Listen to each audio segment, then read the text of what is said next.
Now, it may have been pretty cold this week, but at the Knepp estate near Horsham, sights are firmly set on spring and on what new arrivals the season may bring with it. Experts are hoping its treasured white storks will produce some precious chicks as part of its pioneering project, increasing colonies of the birds, which up until a few years ago had almost vanished from the skies above England. With more, James Dunham.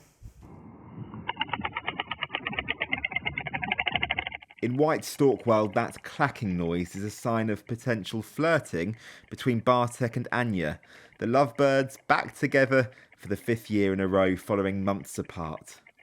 They've managed to find each other again. Yeah, it's so exciting. So those two don't actually migrate, so they've been here over winter, but interestingly, they kind of ignore each other over winter. And then something magic happens about 2-3 weeks ago, all of a sudden they start showing an interest in each other again. Laura isn't trying to be a third wheel, but she likes to keep a close eye to see if 2 become 3, 4 or more.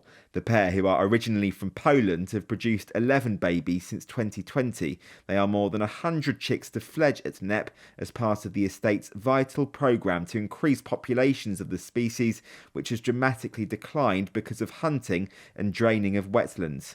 It took 4 years for the birds here to start breeding at Knepp, so we didn't have breeding until 2020. And then if you fast forward to 2023, we had 26 chicks fledge in the wild here at Knepp, which was phenomenal. And then last year we had 53. So it's going really well. Fingers crossed for another successful breeding season. On the oak tree behind me are 4 nests. Each one weighs up to 100 kilograms, and you might be able to just make out the 6 birds which are patiently perched, waiting for their mate to fly home.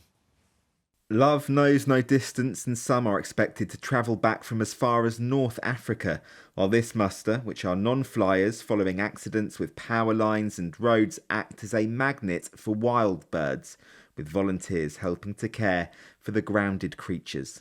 You begin to realise that they've all have got their own characteristics, particularly the braver ones, that when you're feeding they'll come up and approach you quite happily, while other ones will hide away and wait till you turn your back and then creep up to get feeding. Because it's such a charismatic and huge species, it's one of those ones where you don't need a pair of binoculars to see it. It connects people back to nature. It's something, if you've never seen it before, you can go, what is that? And you start to ask questions.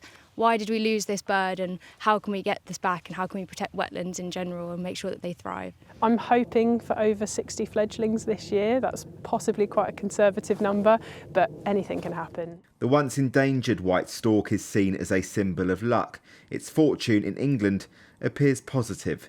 James Dunham, ITV News, Horsham. Great. They look lovely just perched on